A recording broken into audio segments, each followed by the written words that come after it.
তাই আল্লাহ পাক কোরআন পাকের ভিতরে পরিষ্কার ঘোষণা দিলেন, পাঁচটা আমার হাতে। এইদিকে তাকাও, এইদিকে এদিকে এদিকে, অ্যাটেনশন প্লিজ। পাঁচটা আমার হাতে। কি কি বলুন দিন? ইন্নাল্লাহ ইনদাহু ইলমুস সাআ, এক, কিয়ামত কবে হবে আছে কেউ বলতে পারবে? এই তো স্যাটেলাইটার এই সেই তাই হাবি জাবি দুনিয়ার অনেক কিছু। বলুন দিন দিয়ে কিয়ামত কবে হবে? ও 14 গোষ্ঠী পারবে না বলতে কিয়ামত কবে হবে। জিবরিল আলাইহিস সালাম এসে আমার নবীকে প্রশ্ন করছেন, ইয়া রাসূলুল্লাহ আইনা মাতা তাকুমুস সাআহ, হে নবী কিয়ামত কবে হবে একটু বলবেন? জিবরিল আলাইহিস সালাম মানুষের সুরত ধরে এসে, মানুষ, সুন্দর চেহারা, গায়ে একটা সাদা চাদর জড়ানো, খালি মাথা, বেশ ঠান্ডা, শক্তিশালী যুবক, এসে আল্লাহ নবীর সামনে বসে গেছে। বসেছে, হেঁটোই হেঁটো ঠেকিয়ে দিয়েছে। আল্লাহ নবীর হেঁটো মোবারকের সঙ্গে ও নিজের হেঁটোটা ঠেকিয়েছে। ঠেকিয়ে দিয়ে আর নিজের দুটো হাত আল্লাহ নবীর রানের উপরে রেখেছে। ওয়া উসরিতা রাকবাতাহু ইলা রাকবাতাই। জিবরিল আমিন ওটা পরে জানতে পারা গেছে, তখনও জানা যায়নি, সাহাবীরাও জানতে পারছেন না কে লোকটা। নিজের হেঁটো রাসূলের হেঁটোর সঙ্গে, ওয়াজা কাফাইহি আলা ফাখজাই, নিজের হাত দুটো রাসূলুল্লাহর রানের উপরে রেখে পর পর গোটা পাঁচেক মতন প্রশ্ন করেছেন। এক নম্বর প্রশ্ন, ঈমান কাকে বলে? 2 নম্বর প্রশ্ন, ইসলাম কাকে বলে? দুটো এক নয় কিন্তু, ঈমান আর ইসলাম এক নয়। এই যে মুমিন আর মুসলমান দুটো এক নয়। ঈমানদার আর মুসলমান দুটো এক নয়, ঠিক আছে? মুসলমান যদি পাওয়া যায় তার মধ্যে ঈমান আছে, সে হচ্ছে ঈমানদার। মুসলমান ঈমানদার, কিন্তু ঈমানদার সব মুসলমান নয়। ঈমানদার কিন্তু মুসলমান নয়। এই পেজ বোঝেন? জানা আছে না? ক্লিয়ার করতে হবে।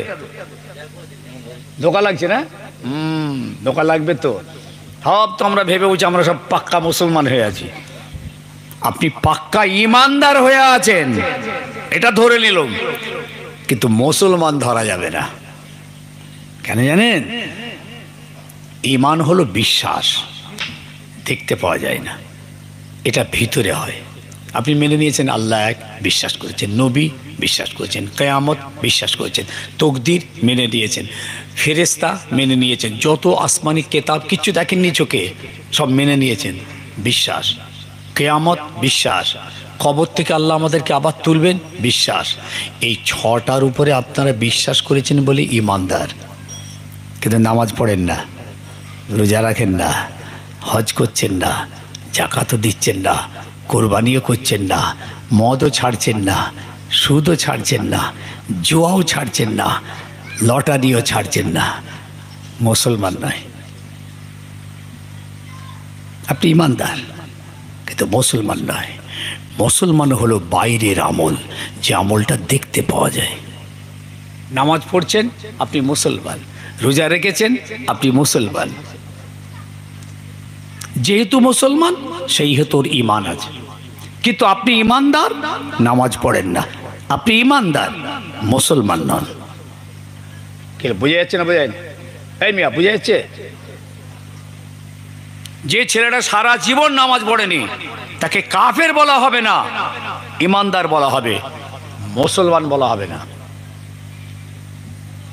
মুসলমানের ঘরে তার জন্ম, কিন্তু জীবনে নামাজ পড়েনি, তাকে ঈমানদার বলা হবে। কিন্তু বলা হবে তার ঈমান দুর্বল, ঈমান টিম করছে, ঈমান তলানিতে চলে এসছে, দুর্বল ঈমান। কেন? আমল নেই। দেখেন, এই মর্মে আল্লাহ রসুলের কাছে জিবরিল আমিন এসেছেন, এসে প্রশ্ন করছেন, ইয়া মুহাম্মদ আখবিরিনি আনিল ঈমান। ঈমান কাকে বলে একটু বুঝিয়ে বলেন তো আমাকে। আমি তখনও পর্যন্ত জিবরিল আমিন আমি বলে দিলাম বলে তাই জিবরিল আমিন তখনও পর্যন্ত কেউ বুঝতে পারছে না, আল্লাহর নবী ছাড়া কোনো সাহাবারা বুঝতে পারেননি। সাহাবাইকে আমরা ভাবছেন কে লোকটা, এত বড় স্পর্ধা, নিজের হেঁটো রসুলের হেঁটোর সঙ্গে মিলিয়ে দিয়েছে। আবার নবীকে প্রশ্ন করছে, কি লোক রে বাবু, কোথা বাড়ি, কি ব্যাপার? সাহাবারা সব চুপ করে আছেন। আল্লাহ নবী উত্তর দিলেন, আমান্তু বিল্লাহি ওয়া মালাইকাতিহি ওয়া কুতুবিহি ওয়া রুসুলিহি ওয়াল ইয়াউমিল আখিরি ওয়াল কদরি খাইরিহি ওয়া শাররিহি মিনাল্লাহি তাআলা ওয়াল বাস বাদাল মাউত। কি বললাম বলুন তো? আমি কিচ্ছু বলতে পারবেন না। বললে খুব জোর, যদি কেউ খুব জোরের জোর 2-4 জন বলতে পারবেন, আর বলতেই পারবেন না। কি বললুম আমি? ইমানে মুফাসসাল, ইমানে মুজমাল, এসব কালমাগুলো তো আপনারা পড়েছেন। আল্লাহ নবী বললেন আল্লাহর উপরে ঈমান আনা মানে আল্লাহকে বিশ্বাস করে মেনে নেওয়া, না দেখে। আমরা তো কেউ খোদাকে দেখিনি, মেনেছি তো, মেনেছি না মানেনি? যত নবী রসুল সব মেনে নেওয়া, আসমানি যত কেতাব তার উপরে ঈমান আনা। তকদির জীবনে দেখিনি, ঈমান আনা। কেউ যদি তকদির না মানেন কাফের হয়ে যাবেন। যা ভালো আর মন্দ আমাদের জীবনে ঘটে যাচ্ছে সব তকদির মতো হচ্ছে, আল্লাহর হুকুম মতো হচ্ছে, এটা ইমানদারকে মানতে হবে। যদি কোনো ইমানদার বলে সব তকদির ফকদির আমি মানি না, কাফের হয়ে যাবেন। কিয়ামতের দিন আল্লাহ পাক আমাদেরকে কবর থেকে আবার জিন্দা তুলবেন, এটার উপরে বিশ্বাস করে মেনে নিয়েছি। আল্লাহর হাবিব বললেন ফাহুয়াল ঈমান, এটা হলো ঈমান। জিবরিল আমিন শুনে বললেন সাদাক্তা ইয়া মুহাম্মদ, আপনি সত্য কথা বলেছেন, সঠিক উত্তর দিয়েছেন। তাহলে ঈমান বুঝে গেল? কথা বলে না, হুহা দেন, সবাই ইমানদার ইনশাল্লাহ। আমরা আল্লাহ মেনেছি, নবী মেনেছি, রসুল মেনেছি, তকদির মেনেছি, ফেরেশতা মেনেছি, কিয়ামত মেনেছি, কেতাব মেনেছি, আবার আমাদেরকে কবর থেকে জিন্দা তুলবে সব মেনে নিয়েছি, ইমানদার। এবার জিজ্ঞেস করছেন ইয়া রাসূলুল্লাহ, একটু বলবেন আকবরিনি আনিল ইসলাম, ইসলামটা কি জিনিস? ইমান তো জানলো, ইসলামটা কি? আল্লাহর হাবিব বললেন নামাজ পড়া। মুসলিম শরীফের হাদিস বলছি, আপনি আনেন হাদিসটা, আমি দেখিয়ে দিচ্ছি। নামাজ পড়া, রোজা রাখা, হজ করা, জাকাত দেওয়া, কোরবানি করা, এই আমলগুলো দেখা যায় না? দেখা যায় না? কথা বলে না? দেখা যায়। দেখছেন বাইরের আমল, এটা হলো ইসলাম। এই ইসলামের উপরে যারা চলেছে তারা হলো মুসলমান। এই ইসলাম মেনে যারা কাজ করছে তারা হলো মুসলমান। আর না দেখে বিশ্বাস যারা করেছেন তারা হলো ঈমানদার, তারা হলো মোমেন। এরা হচ্ছে মোমেন, ঈমানদার। আর যারা আল্লাহর শরীয়তের হুকুমগুলোকে মেনে আমল করছে এরা হলো মুসলমান। দুটো এক হলো না, তফাৎ আছে? এর সারা শব্দ দেবেন তো? তাহলে যাদের ঈমান আছে সবাই কিন্তু মুসলমান নয়, কিন্তু যারা মুসলমান তাদের কিন্তু ঈমান আছে। বোঝা গেল না? গুলিয়ে গেল? গুলিয়ে যাচ্ছে। একটা কোরআনের আয়াত বলছি, দেখেন আল্লাহ পাক কিভাবে বুঝাচ্ছেন। ইয়া আইয়ুহাল্লাযীনা আমানুত্তাকুল্লাহ হাক্কা তুকাতিহি ওয়ালা তামুতুন্না ইল্লা ওয়া আনতুম মুসলিমুন। হে ঈমানদারেরা, আমি আল্লাহ, আমাকে ভয় কর, ভয় কর, ভয় করার মতন ভয় কর। ঈমানদারদের ডাকলেন, মুসলমানদের ডাকেননি, অন্য কোনো মানুষকে ডাকেননি, কোনো জাতকে ডাকেননি। আল্লাহ এই আয়াতে ঈমানদারদের ডাকলেন, ইয়া আইয়ুহাল্লাযীনা আমানুত্তাকুল্লাহ হাক্কা তুকাতিহি। এরপরই বলছেন ওয়ালা তামুতুন্না ইল্লা ওয়া আনতুম মুসলিমুন। তোমরা মরো না হে ঈমানদার, যখন তোমরা মরবে মুসলমান হয়ে মরো।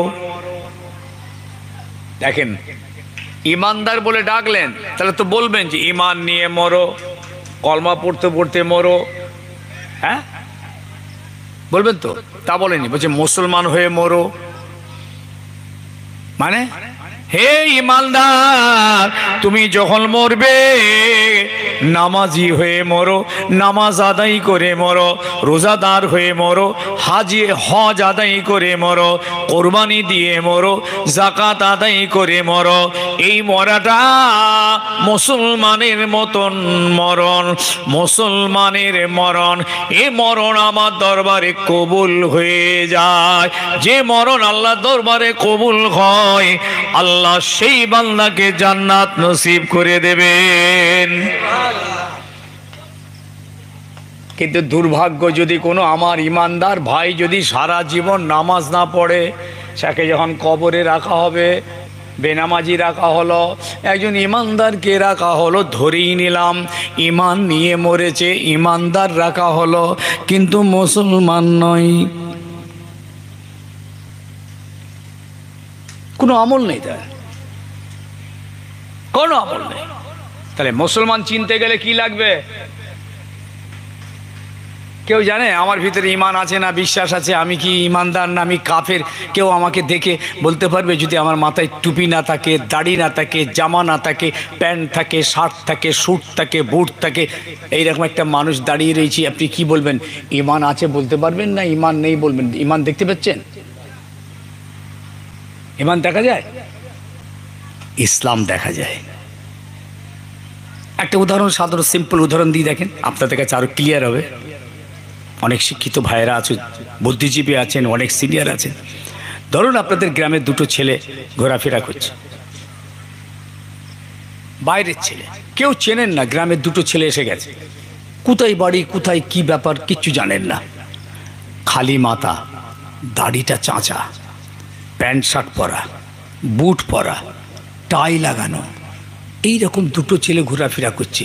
আচ্ছা, এই দুটো ছেলেকে দেখে আপনারা মনে করবেন যে এ মুসলমান বলতে পারবেন? বলা যাবে? বলতে পারছেন না। এই মুসলমান কিনা বলা যাচ্ছে না, কিন্তু হতে পারে, বলা যাচ্ছে না। আচ্ছা, ইমানদার বলবেন? আচ্ছা, কাফের বলবেন? কিছু একটা তো বলবেন, কিচ্ছু বলা যাচ্ছে না। কি ঝামেলায় পড়া গেল দেখেছেন? কেমন আটকে গেছে দেখেছেন তো? না ইমানদার বলছেন, না মুসলমান বলছেন, না কাফের বলছেন, না ইহুদি বলছেন, কিছুই বলতে পারছেন না।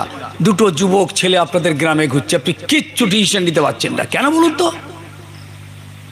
খুব বেশি আপনি এইটা বলতে পারবেন, ভাই ওর গায়ে যে পোশাকটা আছে না, এই পোশাকটা কিন্তু ইহুদিদের পোশাক, এটা আপনি বলবেন। নাসারাদের পোশাক। কেন? দাড়ি চাচা, আবার শার্ট স্যুট প্যান্ট টাই বুট, নাসারাদের পোশাকই, এটা আপনি বলতে পারেন। কিন্তু মানুষটাকে আপনি কি ইহুদি বলবেন, নাসারা বলবেন, মুসলমান বলবেন, না ইমানদার বলবেন? কোনটা? কথা বলে না। এইসব কথা বলি তো অসুবিধা হচ্ছে নাকি? ঠিক হচ্ছে তো? আরে ভাই, আপনারা তো কিছু শিখতে এসেছেন, আর আমরা কিছু শিখাতে এসেছি। হাতি ঘোড়া যদি কিছু নাই শেখেন, গালা করে খালি মাঝে মাঝে সুবহানাল্লাহ, কিচ্ছু হয় না। আরে বক্তা, তোমার দায়িত্ব হলো সমাজকে সঠিক শরীয়ত বুঝিয়ে দাও। ওরা জানতে এসেছে, শিখতে এসেছে, বুঝতে এসেছে, ওদেরকে সঠিকটা বুঝাও। কিভাবে বুঝাবে? তুমি ওস্তাদ, শিক্ষক, তুমি শিক্ষকের কায়দা কৌশলে তুমি তাদেরকে সুন্দর করে বুঝিয়ে দাও। আল্লাহর নবী যখন ওয়াজ করতেন আর সাহাবায়ে কেরামদেরকে যখন ওয়াজ শোনাতেন, আল্লাহর হাবিব উদাহরণ দিয়ে সাহাবাদেরকে বিষয়টা বুঝাতেন। আবার একটা কথা 3 বার করে বলতেন, যাতে সাহাবীরা রসুলের কথাটা ভালোভাবে বুঝতে পারে। 3 বার করে বলতেন। এরপরেই ছেলে দুটো কি করলো জানেন? আপনারা ফলো করছেন, দেখছেন, দুজন টুক করে গিয়ে মসজিদের ভেতরে ঢুকছে। বলে, আরে মসজিদের ভিতরে যাচ্ছে, কি ব্যাপার? তাই তো রে, ও কি মুসলমান নাকি? আচ্ছা দেখি চত।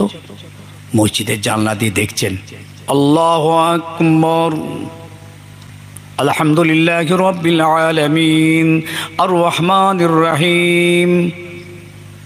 দুজন পাশাপাশি দাঁড়িয়ে গেছে, নামাজ পড়ছে, একজন পড়াচ্ছে ইমাম, আরেকজন মুক্তাদি হয়ে গেছে। এবার কি বলবেন? কথা বলে না কেন? হ্যাঁ, যেই নামাজ দেখতে পেয়েছেন বাইরের আমল, সঙ্গে সঙ্গে আপনার জেহেন আপনাকে বলছে আরে এ তো একজন মুসলমান, নামাজ পড়ছে, বাহ্যিক আমল তার দেখা গেছে, এটা হলো ইসলাম। যেহেতু তার ইসলাম আছে, মুসলমান নামাজ পড়ছে, সেই হেতু তার ঈমানও আছে, একজন ঈমানদার মুসলমান। তাহলে ইসলাম কি জিনিস বলুন? ইসলাম হলো কি হলো? এতক্ষণ ধরে বুঝছে এই বুঝতে পারছে না। কাল চায়ের দোকান পর্যন্ত যাবে কিনা চিন্তা আছে, চায়ের দোকান পর্যন্ত যাবে কিনা রিক্স আছে। হয়তো বলবেন ও হুজুর মারাত্মক বলেছে, জানিস কি সব ইসলাম ফিসলাম বুঝালো, বাপরে বাপ, ব্যাস ওই পর্যন্ত। ইসলাম টিসলাম কি সব বুঝিয়েছে কাল অনেক। প্লিজ, ইসলাম হলো বাইরের আমল, যে আমলটা দেখতে পাওয়া যায়, আর ঈমান হলো ভিতরের বিশ্বাস, ভিতরের আমল, যেটা দেখা যায় না। কিন্তু আপনার ঈমান যদি থাকে, এই ঈমানের একটা বহিঃপ্রকাশ ঘটে, যে এর মধ্যে ঈমান আছে, সেই বহিঃপ্রকাশটা ডকুমেন্টসটা হলো নামাজ, রোজা, হজ, জাকাত, কোরবানি, মদ ছেড়ে দেওয়া, সুদ ছেড়ে দেওয়া, ঘুষ ছেড়ে দেওয়া, চুরি ছেড়ে দেওয়া, ডাকাতি ছেড়ে দেওয়া। এটা তার বহিঃপ্রকাশ, যে সত্যিই লোকটার ভিতরে ঈমান আছে এবং তার জন্য তার আমলটাও আছে। দুটো মিলিয়ে ঈমানদার মুসলমান। এখন আমরা এখানে যে কজন আছি না, ঈমানদার সবাই, মুসলমান সবাই নয়। কি করে মুসলমান বলবো? নামাজটাও পড়ে না, রোজাটাও রাখে না, মদও ছাড়ে না, ঘুষও ছাড়ে না, সুদও ছাড়ে না, কিভাবে মুসলমানটা বলবো? এরপরে সেই হযরতে জিবরিল আলাইহিস সালাম 3 নম্বর প্রশ্ন করছেন, মাতা তাকুমুস সাআহ, ইয়া রাসূলুল্লাহ কিয়ামত কবে হবে? বলছিলাম না 5টা আল্লাহর হাতে, 5টা কার হাতে? তার মধ্যে একটা হলো কিয়ামত কবে হবে। পৃথিবীর কেউ জানে না, কোনো নবী রসুল পর্যন্ত জানেন না। যদি আল্লাহ কাউকে জানিয়ে থাকেন আলাদা ব্যাপার, বাকি কেউ জানে না। তো জিবরিল আলাইহিস সালাম যে রসুলকে বলছেন, ইয়া রাসূলুল্লাহ মাতা তাকুমুস সাআহ, কিয়ামত কবে হবে? আল্লাহ নবী কি বললেন জানেন? মাল মাসউলু বিআলামু মিনাস সাইলে, যিনি প্রশ্নকারী প্রশ্ন করছেন তার থেকে যাকে প্রশ্ন করা হচ্ছে তিনি বেশি জানেন না। অর্থাৎ যাকে প্রশ্ন করা হচ্ছে তার থেকে যিনি প্রশ্ন করছেন তিনি ভালো জানেন, অর্থাৎ আপনি ভালো জানেন। এই কথা শুনছেন? হুজুর উত্তর দিতে পারলেন না। তখন জিবরিল আলাইহিস সালাম বলছেন, ইয়া রাসূলুল্লাহ তাহলে আপনি কিয়ামতের কিছু একটু আলামত বলুন। কিয়ামত কবে হবে তো বললেন না, তো কিয়ামতের কিছু আলামত। আল্লাহর হুজুর, আল্লাহ রসুল তখন বেশ কিছু কিয়ামতের আলামত বলেছিলেন। এইগুলো দেখলে জানবে কিয়ামতের আলামত। বুঝতে পারছেন না? বুঝতে পারছেন না? যে বলবো নাকি কিয়ামতের আলামতগুলো? শুনবেন? মাশাআল্লাহ, শুনবার শখ খুব আছে, করবার শখ নেই। শুনে উঠে গিয়ে নুগি জামা পাঞ্জাবি সব ঝেড়ে ফেলে দিয়ে ফ্রেশ সিগারেট ফিগারেট বিড়ি ধরিয়ে ঘরে যাচ্ছে। হুজুর আজকে মাথা গরম করে ফেলেছে, মারাত্মক আওয়াজ, দে একটা বিড়ি ধরিয়ে দে। বাপরে বাপরে বাপ, পেট ফুলে যাবার দেখি। এরম করে বাঁচতে পারবো না। বাঁচবার জন্যে মাহফিলটা করেছেন, এত খরচা করেছেন, চাঁদাপত্র দিয়েছেন, যদি আপনারা আমরা যদি না বাঁচি তাহলে বেকার। আল্লাহর হাবিব কিয়ামতের আলামত বললেন। তাহলে 5টা এখানটা বলে নি, 5টা ক্ষমতা হচ্ছে কার হাতে? একটা হলো কিয়ামত কবে, মাতা তাকুমুস সাআহ, ইন্নাল্লাহা ইনদাহু ইলমুস সাআহ ওয়া ইউনাজ্জিলুল গায়স, পানি কবে কখন কোথায় হবে কেউ বলতে পারে না। ওসব সম্ভাবনা টম্ভাবনা বলে কখনো হয় কখনো লাগে না। আইনা মা তাকুন আল্লাহ রাসূল আল্লাহ পাক পরিষ্কার জানিয়ে দিলেন, ইন্নাল্লাহা ইনদাহু ইলমুস সাআ ওয়া ইউনাজ্জিলুল গায়স ওয়া ইয়ালামু মা ফিল আরহাম। মায়েদের পেটেতে যে বাচ্চা আছে, এই বাচ্চাটা ভবিষ্যতে কেমন হবে পৃথিবীর কোনো শক্তি আজও বলতে পারেনি।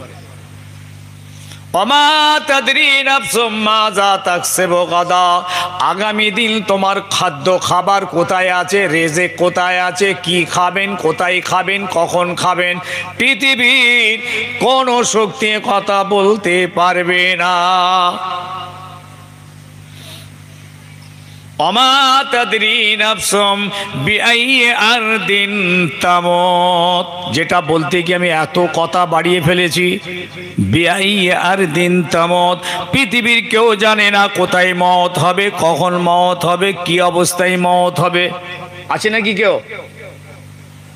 দেখেন না, কেউ থাকে তাহলে তো আমি আমার জমি জায়গা বাড়ি ঘর দর গাড়ি বাড়ি যা আছে সব দিয়ে দেবো। আপনি আমাকে বলবে আমি যদি আপনি এখন মরবেন না, কবে মরবো? ওই 2040 সালে মরবেন, বলবে। এই যে আল্লাহ বলছেন আমার হাতে, কেউ জানে না। বিআইয়ি আরদিন তামুত, কোন জমিনে মৃত্যু হবে কেউ জানে? আমরা আমাদের ঘরে মরবো না কোথায় মরবো কেউ জানি না। আল্লাহ নবী কিয়ামতের আলামত বলতে লাগলেন। কিয়ামতের আলামত শুনে নিন।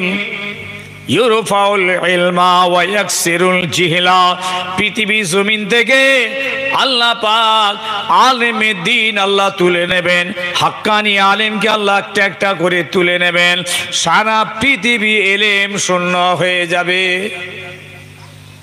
এলেম থাকবে না। এলেম মানে শরীয়তের এলেম, কোরআন হাদিসের জ্ঞান এলেম থাকবে না, আর আমলটাও থাকবে না। যে সমস্ত আলিমরা এলেম ছিল, আমল ছিল, সেই সমস্ত আলিমদেরকে আল্লাহ পাক একটা একটা করে তুলে নিচ্ছেন। গোটা পৃথিবী এলেম শূন্য। আজকে ঠিক সেই দিকে এগিয়ে যাচ্ছি। দেখুন, কোনো দিনের জ্ঞান নেই, শরীয়তের জ্ঞান নেই, হালাল হারামের জ্ঞান নেই, পাক নাপাকের জ্ঞান নেই, সত্যবিদ্যার জ্ঞান নেই, হক নাহাকের জ্ঞান নেই, ইনসাফ বেইনসাফ। কি অবস্থায় দাঁড়িয়ে আছে আজকে সমাজের মানুষ বলুন তো? কোথায় আলেম? যে আলেমদের সহবতে বসলে আমরা দিন ফিরে পাই, ইসলাম পাই, শরীয়ত পাই, জান্নাতের রাস্তা খুঁজে পাই, জাহান্নামা থেকে বাঁচার পথ খুঁজে পাই, সে আলেম কই? আলেমদেরকে আল্লাহ পাক সব থেকে বড় দরজাওয়ালা করেছেন। সে আলেম কোন? আলেমে দ্বীন যারা, আলেমে হাক্কানি যারা, যারা বামাল কোরআন হাদিসের উপরে যাদের এলেম আছে এবং আমল আছে, ভিতরে তাকওয়া আছে, পরহেজগারি আছে, খোদা ভীরুতা আছে, লিল্লাহিয়ত আছে, ইনসাফ আছে, এরা তো আলেম। একটা আলেমের ভিতরে হিংসা থাকবে না, হাসাদ থাকবে না, কিনা থাকবে না, বগজ থাকবে না, তাকাব্বুরি থাকবে না, ফখর থাকবে না, আমিত্ব থাকবে না, লোভ থাকবে না। এরা হচ্ছে আলেমে হাক্কানি। আল্লাহ পাক এগুলো সব আস্তে আস্তে পৃথিবী থেকে তুলে নেবেন। পৃথিবী শূন্য হয়ে যাবে। একটা কিয়ামতের আলামত। আপনি এলাকার সার্কেলটা দেখুন তো, সত্যিকার একজন বুজুর্গ আল্লাহওয়ালা, আল্লাহর ওলি মানুষ দেখান তো, দেখান। সব মাটির নিচেই চলে গেছে, দেখান। এইবার যখন এই সমস্ত আলেমরা যখন আস্তে আস্তে থাকবে না আর পৃথিবীতে, আলেম এমনি থাকবে, এমনি আলেমধারী, পোকশধারী, টুপিধারী, জামাধারী, দাড়িওয়ালা বহুত আলেম বাজারে হাটে রাস্তা ঘরে চতুর্দিকে দেখতে পাবেন। এই সব মিডিয়ায় ফিডিয়ায় দেখতে পাচ্ছেন না, সোশ্যাল মিডিয়াতে, ইউটিউবেতে লাখো লাখো আলেম ওয়াজ করছে। ওসবের অভাব নেই, ওসবের অভাব হবে না। ওসব আলেমের কথা রাসূলুল্লাহ বলেননি এখানে। ওসব আলেম মানে উপরটা ভালো আছে, ভিতরটা বরবাদ। ওসব আলেমদের ওপর ঠিক আছে, ভেতর বরবাদ, আকিদা খারাপ, ওদের আকিদা বিগড়ে গেছে। ওসব আলেম আল্লাহর পছন্দ নয়, রসুলের পছন্দ নয়। ওসব আলেমরা না নবীর সঙ্গে গুস্তাকি করে, নবীর আওলাদের সঙ্গে গুস্তাকি করে, আল্লাহর ওলিদের সঙ্গে গুস্তাকি করে। কথা বুঝতে পেরেছেন? ওসব আলেম বিগড়ে গেছে। ওরা আলেমে দ্বীন যারা কোরআন হাদিসের উপরে এলেম আছে, আমল আছে, তাকওয়া আছে, পরহেজগারি আছে, যাদের শানে না আয়াত নাজিল হয়েছে। কি আয়াত জানেন? ইন্নামা ইয়াখশাল্লাহা মিন ইবাদিহিল উলামা, ইন্নামা ইয়াখশাল্লাহা মিন ইবাদিহিল উলামা। আল্লাহ পাক নিজে বলছেন পৃথিবী জমিনে যারা আলেমে দ্বীন, আলেমে হাক্কানি আছে, এরা আমি আল্লাহ আমাকে ভয় করে। আর কারো কথা বলেনি। আর আমাদের কথা বলেছেন, হে ঈমানদারেরা আমি আল্লাহ আমাকে ভয় কর। তাহলে কিয়ামতের আলামত হলো আল্লাহ পাক তুলে নেবেন। ফলে হবে কি? সমাজে ওয়ায়াকসিরুল জিহলা, মূর্খতার জেহালাত ব্যাপক আকার ধারণ করবে। মূর্খ দ্বীনের ইলম থাকবে না, হালাল হারামের জ্ঞান, পাক না পাকের জ্ঞান কিচ্ছু থাকবে না, মূর্খ হয়ে যাবে এরা। এরা হালালকে হালাল বলে মানবে না, হারামকে হারাম বলে মানতে চাইবে না, পাক না পাকের কিচ্ছু জ্ঞান থাকবে না, সত্য মিথ্যা, ইনসাফ বেইনসাফ কিচ্ছু থাকবে না। গোটা সমাজ মূর্খে আচ্ছন্ন হয়ে যাবে। হারামকে হারাম বলে না মানার কারণে আজও মদ খায় সমাজের এক শ্রেণীর ঈমানদার, সুদ খায়, ঘুষ খায়, চুরি করে, ডাকাতি করে, খুন করে, মেরে খায়, কেড়ে খায়। আস্তাগফিরুল্লাহ। আছে না নেই? এরা মূর্খ, এরা মূর্খ। এরা যতই হাই কোয়ালিফাইড থাক, জেনারেল এডুকেশন তাদের যতই থাক, আল্লাহ রসুলের চোখে এরা মূর্খ। কেন? এদের মধ্যে দ্বীনের ইলম নেই, দ্বীনের জ্ঞান নেই, দ্বীনের কালচার নেই, দ্বীনের চিন্তা ভাবনা কিচ্ছু নেই। এরা শূন্য হয়ে গেছে। এটা একটা কিয়ামতের আলামত। এইবার যেহেতু সমাজ মূর্খ হয়েছে, এর ফলে কি হচ্ছে? ওয়ায়াকসিরুল কিজবা, মিথ্যেবাদী বেড়ে যাবে। মিথ্যে কথা বলা যে কবিরা গুনাহ, এটা তাদের ধারণাই নেই। মিথ্যে কথা বললে যে বড় গুনাহ হয় ধারণাই হচ্ছে না। ফলে সমাজে মিথ্যেবাদী বেড়ে যাবে। ভাই রাসূলুল্লাহর কথা বলছি, বেড়েছে না কমেছে? মিথ্যেবাদী বাড়ছে মনে হচ্ছে না কমে গেছে? বেড়েছে তো, বাড়তেই হবে। রাসূলুল্লাহর হাদিস মিথ্যা হবে না। এইটাই কিয়ামতের আলামত। সে আলেমও মিথ্যে কথা বলছেন, ফাজেলও বলছেন, এও বলছেন, সেও বলছেন, ও বলছেন, সব। কত পারেননি? হাফেজ সাহেব বলছেন, কারি সাহেব বলছেন, ইমাম সাহেব বলছেন, মাস্টার সাহেব বলছেন, ডাক্তার সাহেব বলছেন, প্রধান সাহেব বলছেন। ওরে আল্লাহর আল্লাহ, প্রধান সাহেব তো 100-র মধ্যে 99টা মিথ্যে কথা। মেম্বার সাহেব বলছেন, মেম্বার সাহেব, আস্তাগফিরুল্লাহ, ঘন ঘন মিথ্যে কথা। জ্যান্ত কবর থেকে যেন উঠে গেছে। এরা মুসলমান? এটা কবিরা গুনাহ। মদ খাওয়া যেমন কবিরা গুনাহ, মিথ্যে কথা কেমন কবিরা গুনাহ। সুদ খাওয়া যেমন কবিরা গুনাহ, জানেন? শুনে নিলেন কবিরা গুনাহ মানে জানেন? সুদখোরদের অনেকগুলো গুনাহ আছে, অনেকগুলো হাদিস পাক। এদের মধ্যে সব থেকে বড় গুনাহ হচ্ছে আল্লাহকে তীর মারা। কেউ যদি আল্লাহকে তীর মারার জন্য এরকম টার্গেট করে, নিশানা করে, এটা যেমন গুনাহ, ওই একজন সুদখোরের সেই রকম গুনাহ। আর সব থেকে নিচু মানের গুনাহ হলো সুদখোরের মায়ের সঙ্গে জিনা করা। একবার যদি কেউ সুদ খায়, 35 বার মায়ের সঙ্গে জিনা করার গুনাহ। কিয়ামতের আলামত।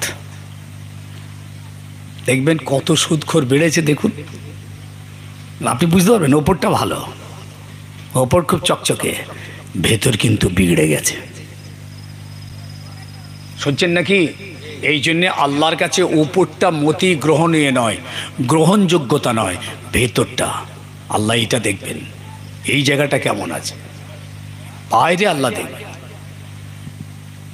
এই জন্য আল্লাহ রসুল বলেছেন, বুখারীর হাদিস, একটা সময় আসবে মসজিদ ভর্তি মুসল্লি থাকবে, সব জাহান্নামে যাবে। আমার উম্মতের ভিতরে মসজিদ প্যাকটাপ নামাজি দেখতে পাওয়া যাবে, কিন্তু জাহান্নামে যাবে। কেন বলতো? ওইসব নামাজিদের ভিতরে চোর আছে, ডাকাত আছে, বদমাইশ আছে, লম্পট আছে, মেরে খাওয়া, কেড়ে খাওয়া, ঝেড়ে খাওয়া, দুনিয়ার সব ওর ভিতর জায়গা নিয়েছে। কি বলছেন কি আপনারা? বিচার অবিচার করে, ন্যায় বিচার করে না, হক বিচার করে না, হক কথা বলে না। একটা দুর্বলের উপরে সবলের অত্যাচার চাপিয়ে দিয়েছে। তিনি মসজিদে আছেন,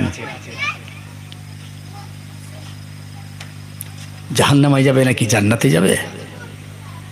এই জন্য আবার বলছি, উপরের ইবাদত বন্দেগী যা দেখতে পাচ্ছ এটা কিন্তু আল্লাহ পাকের কাছে গ্রহণীয় নয়। ভিতরটা, ওপরে যেটা হয় তার বহিঃপ্রকাশ ঘটে, ভিতরের এটার বহিঃপ্রকাশ ঘটে।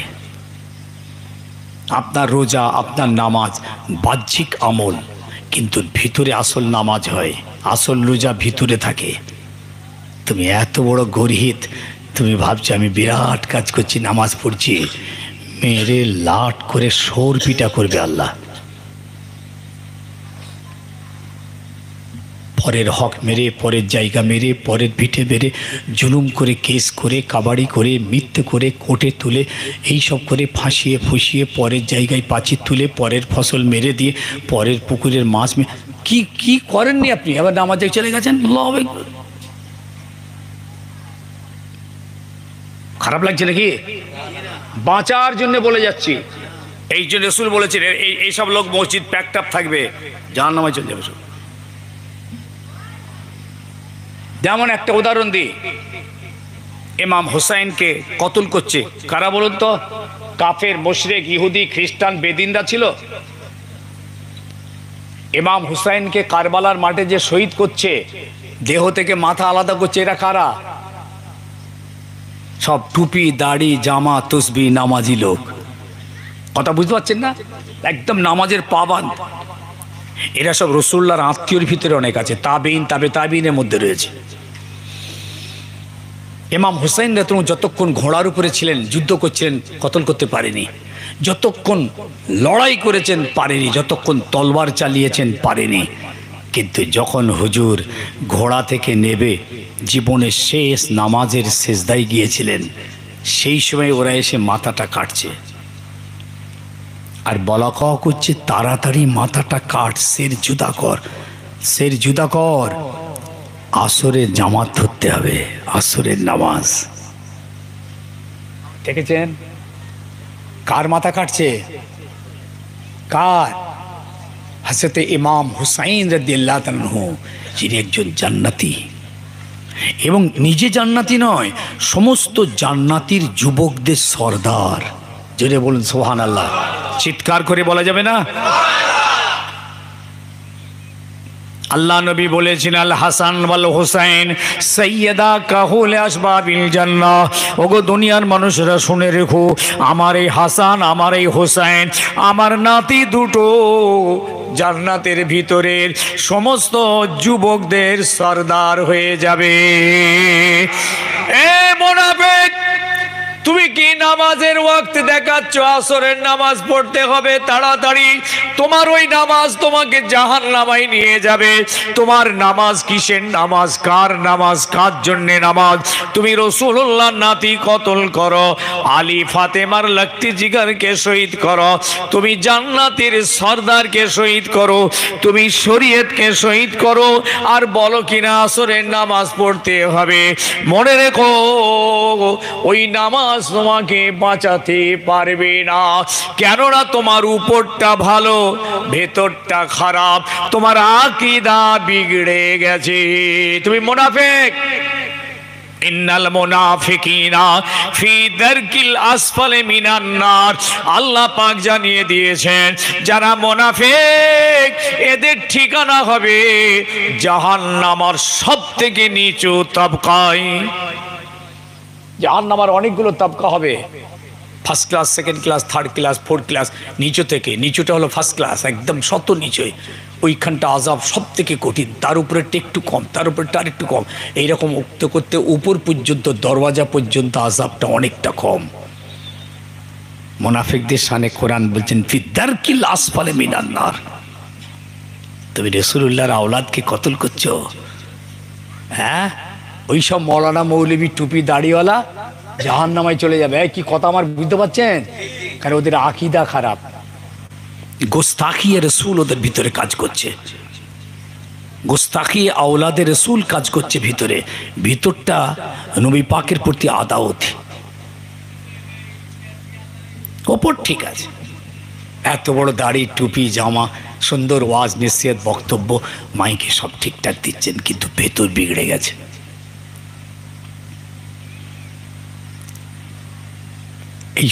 এইসব জাতের আলেমদের থেকে দূরে থাকবেন, এইসব জাতের মোল্লা মৌলবি থেকে দূরে থাকবেন।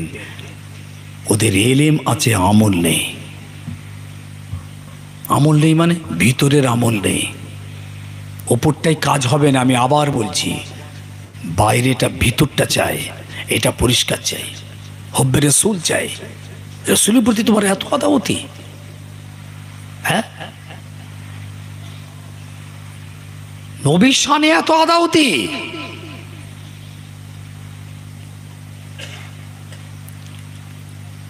ভাই আমার, বাপ আমার, আল্লাহর ওলিদের সঙ্গে দেখবেন এক শ্রেণীর আলেম উলামা, মৌলানা, মৌলবী, এদের ওলিদের শানেও এদের গোস্তাখি আছে। বাবাজি কারা জানেন? ওই সমস্ত আলেম ওলামাগুলো আল্লাহর ওলিদের মাজার পর্যন্ত ভেঙে দিচ্ছে। বাংলাদেশে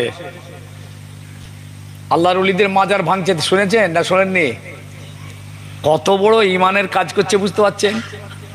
কেন ভাঙছো? না, এরা এখানে শিরক হচ্ছে, এখানে পূজা হচ্ছে, এখানে নাচ গান হচ্ছে, এই জন্যে আল্লাহর ওলিদের মাজার ভেঙে দেওয়া হচ্ছে। আরে জাহেল, ওলিদের মাজার ভাঙছিস কেন? যারা শিরক করছে এদেরকে হেদায়েত কর, এদেরকে বুঝিয়ে ফিরিয়ে আন, এদেরকে নসিহত কর, এদেরকে না হয় শাস্তি দে। হ্যাঁ, রোগের কোনো ট্রিটমেন্ট হয়নি,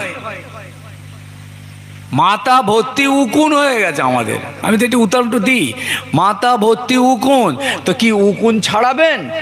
উকুনের ওষুধ দিয়ে উকুন মাথা থেকে মারবেন, নাকি মাথারটাই কেটে ফেলে দেবেন? কোনটা? এই কি কথা বলেন কেন? উকুন মারবেন তো নাকি? ওখানে দেখে ওলিদের ভেঙে দিচ্ছে, সব ভেঙে দাও। আরে বাবা, যারা অশান্তি, অর্থাৎ যারা পুজো করছে, গেঁজা খাচ্ছে, শিরক করছে, এদেরকে সরা। এরা ওই সমস্ত আলেম যারা ওপরটা ভালো আছে, ভিতরটা বিগড়ে গেছে।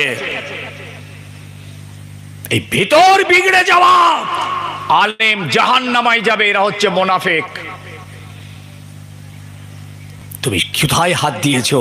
যারা 500, 600, 700, 800 বছর আগে এই ভারতবর্ষের জমিনে এসেছিলেন, তখন তো সব এক ছিল, ও বাংলা এ বাংলা, ভারতবর্ষ এক ছিল। জি, সেই সময় তারা এই জমিনে এসে দিনের, ইসলামের দিনের দাওয়াত দিয়েছেন, ইসলামের খেদমত করেছেন, শিরক বিদআত বন্ধ করেছেন, মান্নত হাজত বন্ধ করেছেন। আল্লাহু আকবার। আজকে তাদের কবরে গিয়ে কবর ভেঙে দাও, মাজার ভেঙে দাও। আল্লাহ পাক কোরআন পাকে কি ঘোষণা দিচ্ছেন? আল্লাহর ওলিদের সঙ্গে আদাওতি হচ্ছে। এইসব মৌলবীদের খেয়াল আল্লাহর ওলিদের সঙ্গে আদাওতি। ওইসব মাজারে যাওয়া যাবে না, জিয়ারত করা যাবে না, শিরক। রাসূলুল্লাহর মাজারে যেতে মানা করে, বলে সব শিরক হবে। নবী পাকের ওসিলা দিয়ে দোয়া চাওয়া শিরক। এমনকি ওইসব মৌলবীরা, মৌলানারা কি বলছেন? বলছে মদিনা শরীফে দোয়া কবুল হয় না। আস্তাগফিরুল্লাহ পড়ুন। বলছে মদিনা শরীফে দোয়া কবুল হয় না। এইসব সোশ্যাল মিডিয়ায় ছেলেগুলো শুনছে, ইউটিউবে এইসব বক্তাদের ওয়াজ শুনে শুনে এদেরও মগজ খারাপ হয়ে যাচ্ছে। আমাদের ঘরের ছেলেগুলো সব বিগড়ে যাচ্ছে, এরা পথভ্রষ্ট হয়ে যাচ্ছে, এদের আকিদা খারাপ হচ্ছে। আকিদাটা কোন জিনিস বুঝতে পেরেছেন? ইমাম হুসাইনকে কতল করছে, ওইদিকে বলছে নামাজ পড়তে হবে। কোনটা কি বলছেন আপনারা? তুমি ওপরটা ঠিক রেখেছো, আকিদাটা খারাপ। এই জায়গায় তুমি রসুলের আওলাদের প্রতি তোমার আদাওতি আছে, হিংসা আছে, যার জন্যই তুমি হোসাইনকে কতল করছো। আবার ওপরটা ঠিক রেখে চল আল্লাহর নামাজ আদায় করি। আল্লাহ নবী, দয়ার নবী, রাহমাতাল লিল আলামিন নবী, আম্মা জান ফাতেমাতুজ জোহরা রাদিয়াল্লাহু তাআলা আনহার ঘরে গেলেন। বাবা, মা ফাতেমা, আমার ছেলে দুটোকে দাও। রাসূলুল্লাহ ম্যাক্সিমাম টাইমে বলতেন আমার ছেলে, হাসান হোসেন বেরিয়ে এলেন। আল্লাহ নবী দু ভাইয়ের এই শরীর থেকে জান্নাতের ঘেরান নিতেন, খুশবু নিতেন, শুঁকতেন নাক দিয়ে। ইমাম হাসান হোসেন শরীরটা রাসূলুল্লাহ শুঁকতেন কেন? আল্লাহ নবী বলেছেন রায়হান নাই ফিল জান্নাহ, এরা দুজন হলো জান্নাতের খুশবু। সুবহানাল্লাহ বলুন। হুজুর দুজনের গা থেকে খুশবু নিচ্ছেন। তারপরে আল্লাহর হাবিব দুজনকে জড়িয়ে ধরলেন, বুকে জড়িয়ে ধরে আল্লাহকে বললেন, আল্লাহ ও রব্বুল আলামিন, আমি এই দুজনকে মহাব্বত করি, আল্লাহ আপনি হাসান হোসেনকে মহাব্বত করুন। আল্লাহ যারা আমার হাসান হোসাইনকে মহাব্বত করে, আমি মোহাম্মদ তাদের মহাব্বত করি, আল্লাহ আপনিও তাদের মহাব্বত করুন। সুবহানাল্লাহ বললেন না? আল্লাহর হাবিব ইমাম হাসান হুসাইনকে জড়িয়ে আল্লাহর কাছে দোয়া চাইলেন। ফের এর উল্টোটা বলছেন, আল্লাহ যারা ইমাম হাসান হোসেনের প্রতি বগজ রাখে, হিংসা রাখে, আদাওতি রাখে, আল্লাহ আমি মোহাম্মদ তাদের প্রতি বগজ রাখলাম, আল্লাহ আপনিও তাদের প্রতি বগজ আদাওতি রাখুন। তোমার আকীদা খারাপ, তুমি নামাজ পড়ে খোদাকে খুশি করতে গেছো, হ্যাঁ? এদিকে হোসেনকে কতল করছো, ওইটা হলো আকীদা খারাপ, ভিতর বরবাদ। তুমি ওপরে নামাজ টুপি দাড়ি সব রেখেছো, ভালো কোরআন হাদিস বলছো, রসুলের প্রতি তোমার এত আদাওতি কেন? আল্লাহর ওলি কোরআনের আল্লাহ পাক কোরআন পাকের ভিতরে জানিয়ে দিলেন, ইন্না আউলিয়া আল্লাহি লা খাউফুন আলাইহিম ওয়ালা হুম ইয়াহজানুন। ও আমার দুনিয়ার বান্দারা শুনে নাও, নিশ্চয়ই পৃথিবী জমিনে আমার ওলি বান্দা যারা, নেককার বান্দা যারা, পরেজগার বান্দা যারা, সৎ মুত্তাকি বান্দা যারা, এরা আমার ওলি বান্দা, এদের কোনো ভয় নেই, কোনো চিন্তা নেই। কত বড় সার্টিফিকেট দিচ্ছেন আল্লাহ তার ওলি বান্দাদের, আর তুমি তাদের মাজার ভাঙছো। আবার মাজার ভেঙে কি করেছে জানেন? সব বিগড়ে গেছে তো, ভেতর বরবাদ। মাজারটা ওখানে ভাঙছে শিরক বন্ধ করার জন্যে, আবার তারাই এসে আবার এখানে দুর্গা ঠাকুরের মণ্ডপ পাহারা দিচ্ছে, সব দল বেঁধে হাত ধরে, টুপি আছে, দাড়ি আছে, ওই সব কথা শুনছেন নাকি? মণ্ডপ পাহারা দিচ্ছে কেন? না, এখানে মণ্ডপের যেন কোনো হামলা না হয়।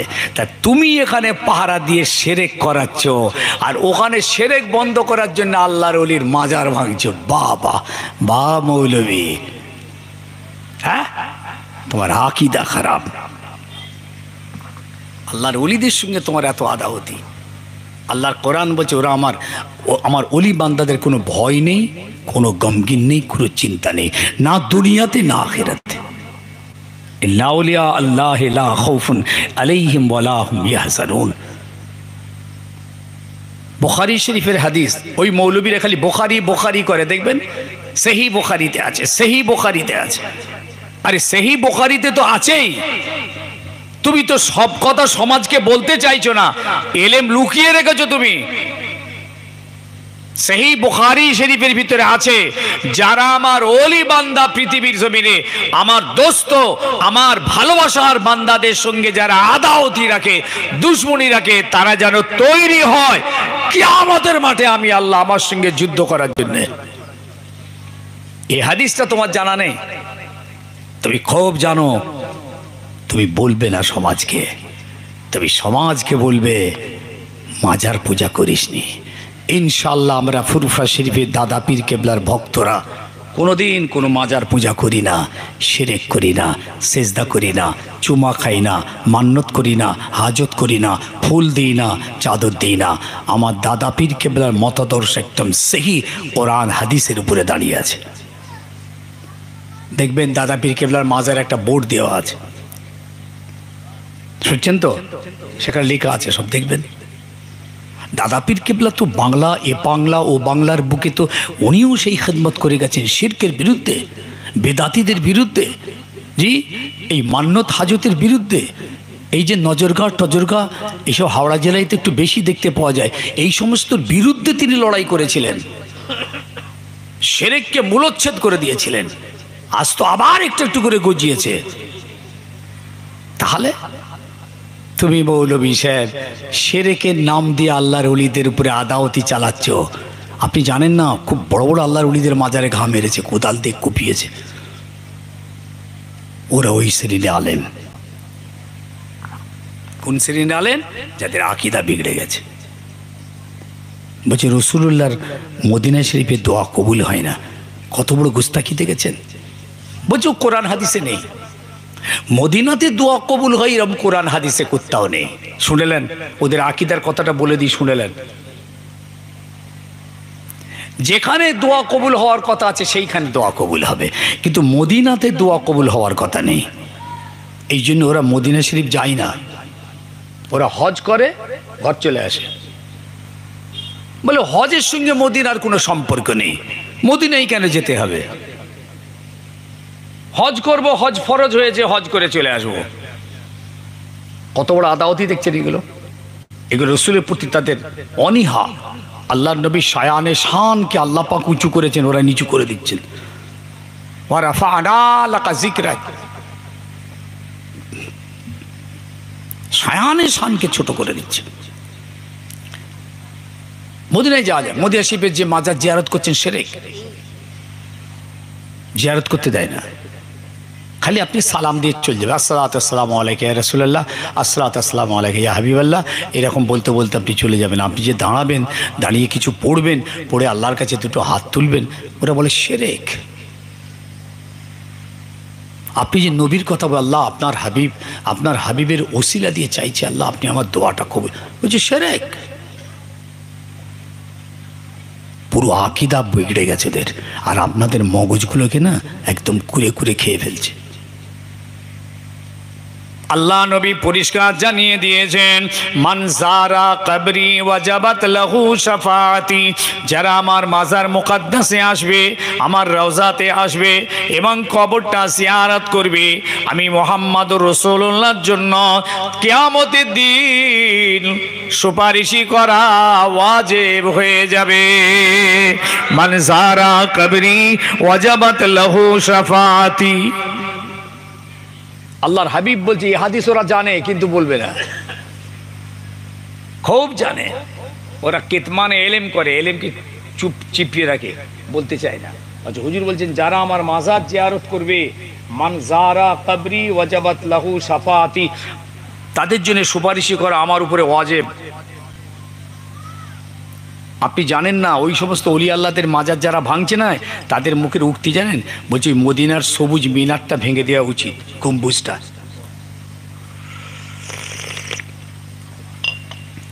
ওই গম্বুজটা ভেঙে দেওয়া দরকার, কেন গম্বুজ তো ছিল না, রসুল তো বলেনি এই গম্বুজ। অথচ আল্লাহ শুকর, মদিনাতে রসুল্লাহর দরবারে শিরক তো হয়ই না, আপনাকে দাঁড়াতে পর্যন্ত দেয় না, 1 মিনিট দাঁড়াতে দেয় না পুলিশ, ওখানকার পুলিশ। খালি আপনি এইভাবে যাবেন, এই মাজারটাই সামনে, আর এইভাবে আপনি যাচ্ছেন, খালি এরকম ঘাড় বেঁকিয়ে দেখতে দেখতে চলে যাচ্ছেন, ব্যাস এইটুকু। আর সালাম দিতে দিতে বার করে দিচ্ছে। হাই সাহেবদের জিজ্ঞেস করেন, 1টা মিনিট যে আপনি ওখানে দাঁড়াবেন, একটু দাঁড়িয়ে যে একটু দরুদ পড়বেন, একটু সালাম পড়বে, নো চান্স। এবার আপনি দরজা দিয়ে বাইরে বেরিয়ে গেছেন, বেরিয়ে ওই দূরে চলে গিয়ে হুজুরের মাজারটা দেখ, ওই দূরে গিয়ে একটুখানি আল্লাহর কাছে হাত, ওখানে গিয়ে পুলিশ বলছে শিরক, ঘুরে বড়। তুমি নবী পাকের দরবারে দোয়া কবুল হয় না? হ্যাঁ, একটা হাদিস লেখা আছে রাসূলুল্লাহর মাজারে, এই মেহরাবের পিছনে একটা লেখা আছে সোনালি রঙে, দেখেন আলেমরা গেলে দেখতে বুঝতে পারবে, আমি বলে দিই, শুনেলেন? এই হাদিসটা লেখা আছে, বাইনা মিম্বারি ওয়া বাইতি, বাইনা মিম্বারি ওয়া রওজাতি, বাইনা মিম্বারি ওয়া বাইতি ওয়া কবরি রওজাতুম মিন রিয়াজিল জান্নাহ।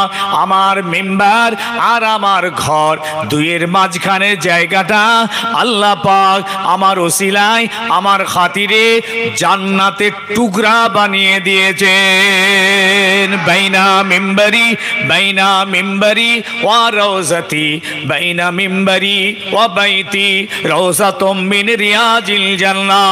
আল্লাহ পাক এই জায়গাটাকে জান্নাতের টুকরা বানিয়ে দিয়েছেন। যে বান্দা এখানে নামাজ পড়ল সে জান্নাতের ভিতরে, যে বান্দা তেলাওয়াত করল সে জান্নাতের ভিতরে, যে বান্দা তাসবিহ পড়ল দোয়া চাইল সে জান্নাতের ভিতরে দোয়া চেয়েছে, আল্লাহ পাক তার দোয়াকে কবুল করে নেবে। পৃথিবীর সবথেকে উত্তম জায়গা হলো মসজিদ। পৃথিবীর সবথেকে উত্তম জায়গা তারপরে রাসূলুল্লাহর ওই মাজার মুকাদ্দাসের মসজিদে নববীর ভিতরে যে জায়গাটুকু, মসজিদ নববী তো বিরাট, মাথা দেখা যায় না, আর ওইটুকু জায়গা আল্লাহু আকবার। আমার মনে হয় ওইটা চওড়া হবে প্রায় ধরুন 30 থেকে 40 ফুট লম্বা, 40 ফুট চওড়া হবে। এই টোটাল জায়গাটা হলো জান্নাতের টুকরা। আর আপনি বলছেন দোয়া কবুল হয় না, তো তোমার বাড়িতে দোয়া কবুল হবে নাকি? ওই মৌলবীর বাড়িতে দোয়া কবুল হবে? এইসব কথা সমাজকে বলে তাদের মগজটাতে আর নবী শায়ানে শানকে কেন ছোট করো? হ্যাঁ, এই মৌলবীরা কি বলে জানেন? এসব ফিতনা বাংলাদেশে তো হয়েছে, আমাদের দেশেও ঢুকে গেছে। ডেঞ্জারাস শুনেলেন, আমি আবার বলে দিচ্ছি। বাংলাদেশে একটা দল বেরিয়েছে, এদিকে তাকান, এদিকে তাকান। তারা কি বলছে জানেন? বলছে কোরআনের উপরে শুধু আমল হবে, হাদিসের উপরে দরকার নেই। হাদিস মানার কোনো দরকার নেই। হাদিস কেন মানতে যাব? কোরআন যেখানে আছে, কোরআন আল্লাহর কালাম, আল্লাহর কোরআনের উপরে আমল করে আমরা আল্লাহকে পাবো, জান্নাত পাবো। ও হাদিস মানার দরকার নেই, ও তো মানুষের কথা, আর এটা আল্লাহর কথা। যেখানে আল্লাহর কথা আছে আবার মানুষের কথার দরকার কি? নাম দিয়েছে আমরা হচ্ছি আহলে কোরআন। কি নাম দিয়েছে? আহলে কোরআন। আস্তাগফিরুল্লাহ, ও কাফের হয়ে যাবে। আল্লাহর নবীর হাদিস যদি না মানে, নবীকে মানল না, আর নবী না মানলে কাফের। তারাও দাঁড়িয়ে আছে, টুপি আছে, জামা আছে, নামাজ আছে, তারাও বড় বড় কোরআন হাদিস দিয়ে ওয়াজ করছে। বাঁচবেন কি করে? এই জন্য আমি আমজাদ আজকে আমার প্রাণের যুব সমাজকে বলে যাচ্ছি, হে তরুণ তুর্কি, তোমরা সোশ্যাল মিডিয়ার ওই সমস্ত বক্তাদের ওয়াজ শোনো না, নাজায়েজ। তোমরা নিজেদেরকে ধরে রাখতে পারবে না। বাংলাদেশে একটা আহলে হাদিসদের বড় আলেম আছেন, আলেম বলবো না বক্তা বলবো তাই চিন্তা করছি, আলেমই বলি, আলেমই বললাম। তার একটা ছেলে আছে ফচকে, কাঁচা দাড়ি, এই দুদিন বেরিয়েছে। বলছে কি জানেন? বলছে আবু জেহেলের ঈমান আছে। ১৫০০ বছর ধরে আজ পর্যন্ত পৃথিবীর কোন নবী, তাবেঈন, তাবে তাবেঈন, আইম্মায়ে মুজতাহিদিন, বড় বড় ইমাম, বড় বড় মুহাদ্দিসিন, বড় বড় বিদগ্ধ পণ্ডিত কেউ কোনোদিন এ কথা বলেননি আবু জেহেলের ঈমান আছে, আল্লাহকে সে মানত। তোমাকে আজকে কি শুনতে হচ্ছে? তুমি বুজুর্গানে দ্বীনদের কথা শুনবে না, ওই ফচকের কথা শুনবে? যে বড় বড় পীর মাশায়েখ, ধরুন দাদা পীর কেবলা রহমাতুল্লাহ আলাইহি, বসিরহাটে আল্লামা হুজুর, আমরা যাদেরকে চিনি, 5 হুজুর কেবলা, কলকাতার মানিকতলা ফতে, এইরকম বড় বড় হাস্তি জীবনে সব কথা কোনোদিন বলেননি, লিখেও যাননি। তুমি হঠাৎ কালকের ছেলে উঠে মাইক ধরি সোশ্যাল মিডিয়ায় বলে দিলে, সারা পৃথিবীতে এই খবরটা পৌঁছে দিলে আবু জেহেলের ঈমান আছে। আপনারা কি বলেন? আপনাদের কি ধারণা আবু জেহেলের ঈমান আছে নাকি? কথা বলে না কেন? ওই বিষ খেয়েছেন নাকি? কথা বলছেন না কেন? ঈমান আছে? তার মানে ওর এলেম যা আছে চলার মতন নয়, পুরোপুরি এলেম ওর হয়নি, না হয় ও জানে, ওটা বলেনি। আজকে আমি যদি বলে যাই না আবু জেহেল জান্নাতে যাবে, জান্নাতে যাবে, জান্নাতে যাবে, আল্লাহর নবী আবু জেহেলের জন্য সুপারিশ করবে, এই সুপারিশে আমি বিরাট ভাইরাল হয়ে যাব সোশ্যাল মিডিয়ায়। আরে বাপরে, ফুটফা আমজাদ হুজুর কি বলে দিয়েছে দেখ, চারদিকে খবর ছড়িয়ে যাবে একদম। ব্যাপারটা শুনলেন, আবু জেহেলের ঈমান আছে এই কথাটা বলা, আল্লাহকে মানতো এই কথাটা বলা, দুটো তফাৎ আছে। আল্লাহকে আবু জেহেল মানতো, এটা ঠিক। ও জানতো যে আল্লাহ এক, এটাও জানতো। আল্লাহ যে আছেন তিনি যে এক, এটা আবু জেহেল জানতো, কিন্তু মানতো না। ও আমার আল্লাহ এক, এর সঙ্গে আরো কত খোদাকে শরিক করত।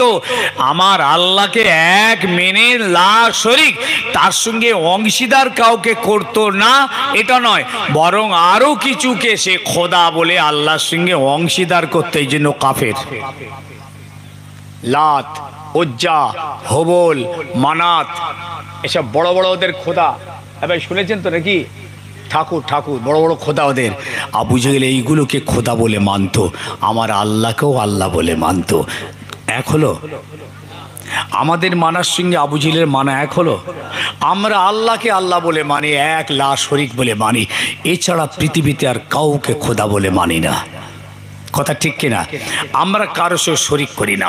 কুল হু আল্লাহ আহাদ, আল্লাহ পাক আমার হাবিবকে বলছেন আপনি বলুন যে আল্লাহ এক। আল্লাহুস সামাদ, আল্লাহ কারো মুখাপেক্ষী নয়। লাম ইয়ালিদ, তিনি কাউকে জন্ম দেননি। ওয়ালাম ইউলাদ, তাকেও কেউ জন্ম দেয়নি। ওয়ালাম ইয়াকুন লাহু কুফুয়ান আহাদ, আল্লাহর সমকক্ষ, আল্লাহর বারাবার কেউ নেই। আবু জেহেল এটা তো মানেন, ও তো সমকক্ষ করছে, ও তো লাত উজ্জা হবল মানাতকেও খোদা বলে মানছে, ও কাফের। তুই ভোজকের ডিম কোথাকার বলে ফেললি। এসব ফিতনা, আকিদা বিগড়ে গেছে ওদের, ভেতর বরবাদ। জানেন কি বলছি জানেন? ওদের আকিদাটা শুনুন। ওই সব জামাতের ওই সমস্ত আলেমগুলো, এরা তো বললো আহলে কোরআন, আর এরা নাম দিয়েছে আমরা আহলে হাদিস। দুই সর্বনাশ, ফিতনা।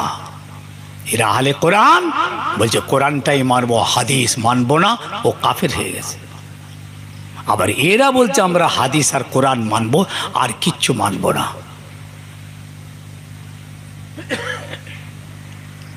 বলছে নবী মর চুকা হ্যায়।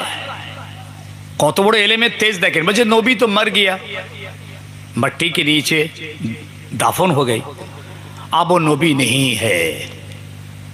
और जिब्रील आमीনের आशा बंद, ওহি বন্ধ, নবুয়াত খতম, আয়াত কোরআন নাজিল বন্ধ। অতএব উনি স্বাভাবিক সাধারণ মানুষের মতো মদিনাতে শুয়ে আছে, ওনার কোনো পাওয়ার নেই। নাউজুবিল্লাহ বলুন, জোরে বলবেন না? আকিদা বিগড়ে গেছে। কোন আকিদাই কথা বলছে বুঝতে পারছেন? যতদিন বেঁচে ছিলেন নবী ছিলেন, বেঁচে ছিলেন হুকুম ছিল, বেঁচে ছিলেন আয়াত নাজিল হয়েছে, বেঁচে ছিলেন জিবরিল এসেছে। এখন নবী বেঁচে নেই, মাটির নিচেই, উনি সাধারণ মানুষের মতো হয়ে গেছে। আকিদা দেখছেন তো? এই আকিদা যদি পোষণ করেন ঈমান চলে যাবে। এরপরেও বলছে, এখনো শেষ করেনি, এরপরেও তাদের আকিদা বলছে নবী কিয়ামতের মাঠে উঠবেন, কারও কোনো উপকার করতে পারবেন না, তিনি নিজেই নিজেকে বাঁচাতে অস্থির থাকবেন, পেরেশান থাকবেন। বলুন নাউজুবিল্লাহ। নবী নিজেকে বাঁচাতে পেরেশান থাকবেন না উম্মতকে বাঁচাবার জন্য পেরেশান থাকবেন? তুমি হক কথাটা না বলে একটা নাহক কথা সমাজের কাছে ছড়িয়ে দিয়েছো। আমার নবীর শানকে ছোট করছো, আমার নবীর প্রতি তোমার এত আদাওয়াতি, এত বোগস। নবী কিয়ামতের দিন, হাদিস আছে, ওরা জানে, বলবে না। তিরমিজি শরীফের হাদিস, বাবু মানাকিবে আন রাসূলিল্লাহ সাল্লাল্লাহু আলাইহি সাল্লাম। আজকে যারা সেই সব আকীদা যদি কেউ গ্রহণ করো, আমি তাদের উদ্দেশ্যে বলছি, আল্লাহ না করুক, ওই সোশ্যাল মিডিয়ায় শুনে শুনে বা ওই ইউটিউবের ওয়াজ শুনে শুনে ওই আকীদা পোষণ করতে যেও না প্লিজ, খবরদার যেও না। আকীদা বিগড়ালি ঈমান চলে যাবে। এই মর্মে আল্লাহর হাবিবের হাদিস শুনলেন। আমি বলে দিচ্ছি তিরমিজি শরীফের বাবু মানাকিবে আন রাসূলিল্লাহ, এই অধ্যায়ে আপনি দেখবেন আল্লাহর নবী কি বলেছেন। আল্লাহ রাসূল বলছেন, আনা আউয়ালুন নাস ইযা বুইসু, কিয়ামতের দিন আল্লাহ যখন সব মানুষকে কবর থেকে তুলবেন, আল্লাহ আমাকে প্রথম তুলবেন। জিবরিল আমিন এসে তানার নিজের দুটো ডানা আমার কবরের উপরে মারবেন, আমার কবরটা প্রথম ফাঁক হবে। সারা পৃথিবীতে প্রথম কবর খুলবে আল্লাহর হাবিবের। আল্লাহ বলছেন, আমি প্রথম কবর থেকে কিয়ামতের মাঠে উঠব। আনা আউয়ালুন, আমি প্রথম। শুধু তাই নয়, ওই কিয়ামতের মাঠে আল্লাহ পাক আমাকে আরশে মুআল্লার নিচেই একধারে দাঁড় করিয়ে দেবেন। শুধু তাই নয়, ওই জায়গাটায় পৃথিবীর কেউ দাঁড়াতে পারবে না। শুধু তাই নয়, আল্লাহ পাক আমাকে প্রথম জান্নাতের পোশাক পরিয়ে দেবেন। শুধু তাই নয়, আল্লাহ পাক ওই দিন আমার হাতে একটা ঝান্ডা দেবেন, ওয়ালাইল হামদ, প্রশংসার ঝান্ডা দেবেন। আমি ওই ঝান্ডা কিয়ামতের মাঠে ধরবো। সমস্ত নবী রাসূলরা এসে ওই ঝান্ডার নিচেই দাঁড়িয়ে যাবে। শুধু তাই নয়, আল্লাহ আমাকে প্রথম সুপারিশি করার অনুমতি দেবেন। আনা আউয়ালু শাফিন ওয়া আউয়ালুল মুশাফফা, আর আমার সুপারিশটা আল্লাহর দরবারে প্রথম কবুল হয়ে যাবে। আনা খাতিবুহুম ইযা ওয়াফাদু, কিয়ামতের মাঠে যখন মানুষজন জড়ো হতে থাকবে, আমি কথা বলতে শুরু করব। ও আনা মুবাশশিরুহুম ইযা ইয়াইসু, কিয়ামতের মাঠের মানুষগুলো যখন নার্ভাস হয়ে যাবে, না উম্মিদ হয়ে যাবে, বিচলিত হয়ে যাবে, আমি রাসূলুল্লাহ তাদেরকে জান্নাতের খুশখবরি শুনিয়ে দেব। হুজুর বলতে বলতে বলছেন, লা ফাখরা, আমি এই কথাগুলো বলছি এতে আমার কোনো ফখর নেই। আর তুমি বলে দিলে নবী পাক কিয়ামতের দিন কিছু করতে পারবে না, বললে কি করে? এই জন্যই বলতে পেরেছে তোমার আকীদা খারাপ, ভেতর বরবাদ হয়ে গেছে, গোস্তাখিয়ে রাসূল। শুনছেন? আল্লাহ নবী আরো বললেন, আমার সুপারিশ কবুল হয়ে যাবে, আমার উম্মতিদের আল্লাহ প্রথম জান্নাতে দেবেন। শুধু তাই নয়, আমার উম্মতিদের বিচারটা আল্লাহ পাক প্রথম করবেন। জোরে বল সুবহানাল্লাহ। ভাই সাহেব, আল্লাহর নবীর সঙ্গে যত সাহাবা একরাম থাকতেন, তার মধ্যে কিছু সাহাবী এমন ছিল যারা ওপরটা ভালো ভেতরটা খারাপ। দেখেন তাদের সামনে আল্লাহ পাক কি খবর আমার নবীকে শোনাচ্ছেন। ভাই শুনছেন তো নাকি? কি খবর শোনাচ্ছেন দেখুন। যে এই হাবিব, আপনার সঙ্গে কিছু আছে যারা আপনার সঙ্গে নামাজ পড়ে, আপনার মজলিসে থাকে, আপনার কথা শুনে, আপনার সাথে সাথে থাকে, তাদের পোশাক সব ঠিক আছে, টুপি দাড়ি জামা সব ঠিক, কিন্তু নবী তাদের ভিতরটা কিন্তু তোমার দুশ্মনী আছে, তারা তোমার দুশ্মন, মুনাফিক, তাদের থেকে সাবধান থেকো। দেখেন নবীর জামানায় আল্লাহর নবীর পিছনে নামাজ পড়ছে, এত বড় তকদির পৃথিবীতে আর কারো আছে যে রাসূলুল্লাহর পিছনে সে নামাজে দাঁড়িয়েছে? আল্লাহু আকবার। তারপরেও কিন্তু তার ভেতরটা বিগড়ে গেছে। আপনি ভাবছেন জামা টুপি দাড়ি মৌলানা বিরাট ব্যাপার, কিচ্ছু না, শয়তানের ছোট ভাই। আমি এরকম শত শত ডকুমেন্টস আপনাদের দিয়ে দেবো। আল্লাহর হাবিব এই জন্য একটা কথা বলে রেখেছেন, ইন্না শাররা শিরারাল উলামা, পৃথিবীতে আমার আলেম বান্দারা আল্লাহ আমার নৈকট্য লাভ করবে, সব থেকে বড় হবে। আবার দুনিয়াতে কিছু আলেম যারা সব থেকে নীচ হবে, ও আন্না শাররা শেরার আল উলামা, আলেমরাই সব থেকে নিকৃষ্ট হবে, সাধারণ মানুষের থেকেও তারা নিকৃষ্ট হবে। সাধারণ মানুষের থেকেও নিকৃষ্ট হয়ে যাবে তারা। সাধারণ মানুষদের এলেম ছিল না, এদের এলেম ছিল, এরা কিন্তু নিকৃষ্ট। হাল ইয়াস্তাবিল্লাযীনা ইয়ালামুনা ওয়াল্লাযীনা লা ইয়ালামুন, এখানে আল্লাহ বলছেন যারা জানে আর যারা জানে না দুটো এক নয়, দুটোকে এক করতে যেও না। যারা জানে এদের গুরুত্ব আলাদা, যারা জানে না তাদের কোনো গুরুত্ব নেই, এই দুটোকে এক করতে যেও না। এটা আল্লাহ পাকই ফয়সালা করে দিয়েছেন। এই জন্য আলেম মানে আলেমের দিন। আজকের আলেমদের হালত জানেন? আল আলেম বেলা আমালিন কাসসিহাবে বেলা মাতারিন।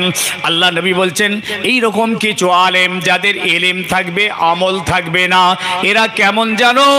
আকাশ ভরা মেঘ আছে, পানি থাকবে না। ওই মেঘটার যেমন কোনো দাম নেই, ও আলেমটার কোনো দাম নেই আল্লাহর কাছে। আল আলেম বেলা আমালিন কাল বাহারে বেলা মাইন, যে আলেম তার কোনো আমল নেই, গোস্তাখিয়ে নবী, ভেতরটা মুনাফিকি, এরা কেমন জানো?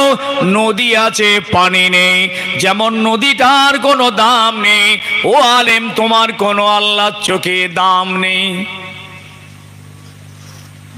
আল আলেম বেলা আমালিন কাত্তামে বেলা মিলহিন, যেমন তরকারি আছে লবণ নেই। লবণ দিতে ভুলে গেছে, কিরম হচ্ছে? খাওয়া যাচ্ছে? তরকারিটার কোনো দাম আছে? দেখেন, ঠিক এইরকম আলেম তোমার ভিতরে এলিম থাকতে পারে কিন্তু কোনো আমল নেই, বরং বদ আকীদা বদ আলেম বদ এলিম জায়গা পেয়েছে, তোমার কোনো দাম নেই, যেমন লবণবিহীন তরকারি। আল আলেমু বেলা আমালিন কাশজারে বেলা সামারিন, আল্লাহ নবী বললেন যেমন গাছ আছে ফল নেই।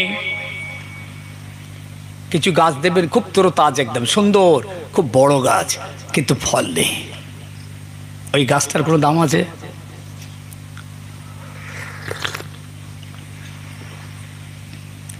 কোনো দাম নেই। তেমন তোমারও কোনো দাম নেই। ও দুনিয়ার মানুষেরা, ছেলেরা, যুবকেরা, জওয়ানেরা, তাই আমি আপনাদের বলে যাচ্ছি, সোনার মানিক বোঝার জন্য বলছি, খবরদার এই সমস্ত আকীদাপূর্ণ মানুষ, আল্লাহ নবীকে আল্লাহ পাক হুঁশিয়ারি দিচ্ছেন, এই নবী শুনে রাখো, ওরা যখন তোমার কাছে যাবে, এদিকে তাকান, ওরা যখন তোমার কাছে যাবে, তোমার কাছের মানুষ, তোমার পাশের মানুষ, তোমার মহাব্বাতের মানুষ, তোমার পিছনে নামাজ পড়া মানুষ, তোমার মজলিসে বসে থাকা মানুষ, কিন্তু মনে রাখবে ওরা যখন তোমার কাছে যাবে ওরা বলবে ইন্নাকা লারাসূলুল্লাহ,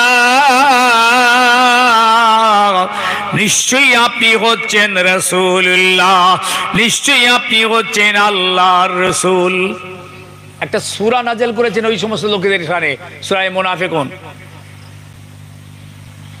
ইজা জাকাল মুনাফিকুন ক্বালু নাশহাদু ইন্নাকা লারাসূলুল্লাহ, এই আমার হাবিব, এই মুনাফিকগুলো আপনার কাছে গিয়ে আপনাকে বলবে নিশ্চয়ই আপনি হচ্ছেন আল্লাহর রাসূল।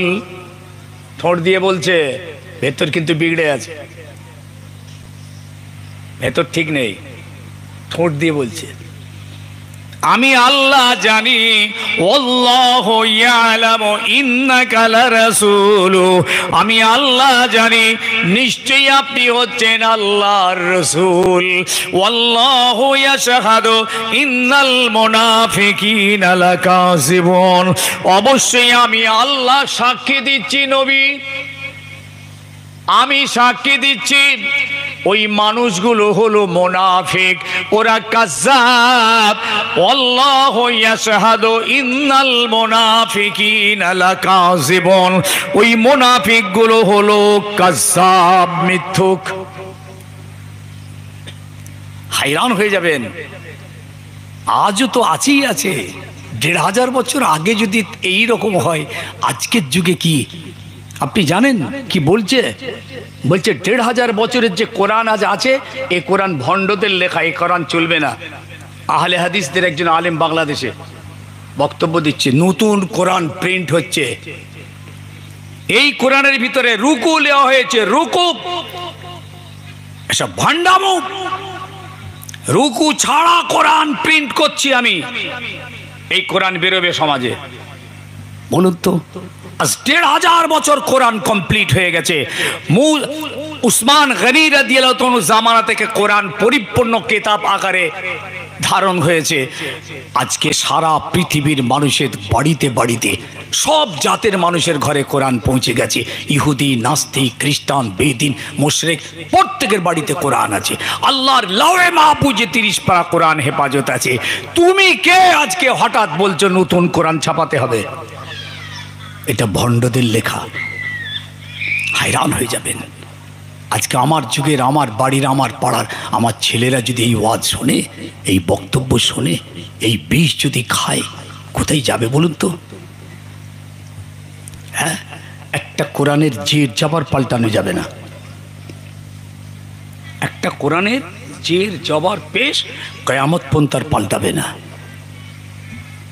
তোমার ভেতরটা খারাপ, ওপরটা ভালো, তুই মুনাফিক, তোমার ঠিকানা খুব কঠিন।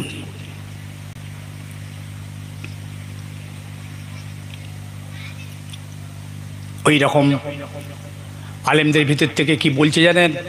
বলছে কোরআন হেফজ করতে হবে কেন?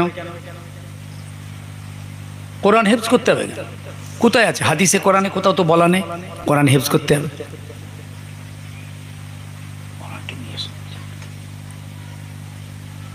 কোথাও বলা নেই। কেন হেফজ করবি? সব বেদাতি কাজ। হায়রান ব্যাপার।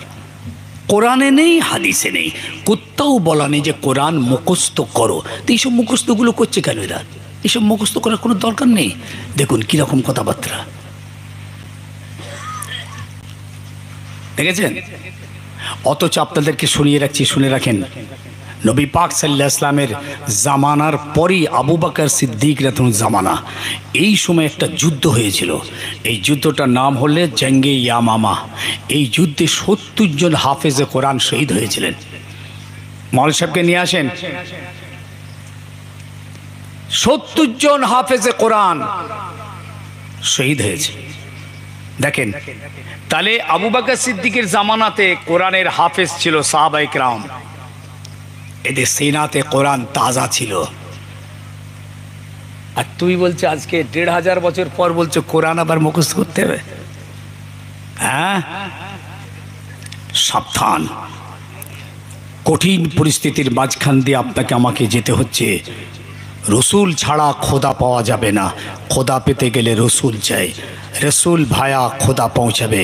যদি খোদার কাছে পৌঁছাতে চান, রসুল ছাড়া কিয়ামত পর্যন্ত যেতে পারবেন না। এটা আল্লাহ পাক নিজেই বলে দিয়েছেন। হে নবী, আপনি আপনার উম্মতদের বলে দিন, ওরা যদি আমি আল্লাহ আমাকে ভালোবাসতে চাই, ওরা যেন নবী তোমার ইত্তেবা করে, তোমার পায়রাবি করে, তোমার অনুসরণ করে, তোমাকে মহব্বত করে। কুল ইন কুনতুম তুহিব্বুনাল্লাহ ফাত্তাবিউনি, আপনি বলুন যে আমার ইত্তেবা করো, আমার কথা মেনে চলো, আমার হুকুম মতো চলো। আল্লাহর নবী হচ্ছেন একটা জীবন্ত কোরআন। আম্মা জান আয়েশা সিদ্দিকাকে গিয়ে জিজ্ঞেস করেছেন সাহাবীরা, ইয়া রাসূল, আম্মা জান আল্লাহর নবীর জীবন চরিত, আখলাক, স্বভাব, আচরণ কেমন ছিল? আম্মা জান বলেছিলেন, বাবা তোমাদের নবী তো একটা জীবন্ত কোরআন। তার জীবনের সমস্ত ভিতরে টোটাল ৩০ পারা কোরআন খুঁজে পাবে তোমরা। আল্লাহ নবীর টোটাল লাইফ স্টাইলের ভিতরে ৩০ পারা কোরআন তুমি খুঁজে পাবে, জীবন্ত কোরআন। তুমি নবী ছাড়া কোরআন খুঁজছো, এই খোদা খুঁজছো, খোদা পাবে? অন্য আয়াতে আল্লাহ পাক বলেছেন, লাকাদ কানা লাকুম ফি রাসূলিল্লাহি উসওয়াতুন হাসানা। হে আমার বান্দা, তোমরা যদি ভালো পথ খুঁজে পেতে চাও, নাজাতের রাস্তা খুঁজে পেতে চাও, যদি জান্নাতি বান্দা হয়, জান্নাতি বান্দা হতে জান্নাতের রাস্তার সন্ধান পেতে চাও, এটাই রাস্তা তোমরা তোমাদের রসুলের ভিতরেই পাবে, রসুলের মধ্যেই পাবে, রসুলের এতাহাতের ভিতরে, পাইরাবির ভিতরে, রসুলুল্লাহর অনুকরণের ভিতর দিয়ে তোমরা পাবে। আল্লাহ আমাদের সকলকে বোঝ সমাজ দিক, দিন ইসলামকে বোঝার তৌফিক দিক। বলুন সকলে আল্লাহ আমিন। মুনাফিক থেকে বাঁচার চেষ্টা করবেন। কোনো কনফিউশন মনের মধ্যে আসে, প্রশ্ন একটা হতেই পারে কিছু না কিছু চলার ক্ষেত্রে, আমাদেরকে জিজ্ঞেস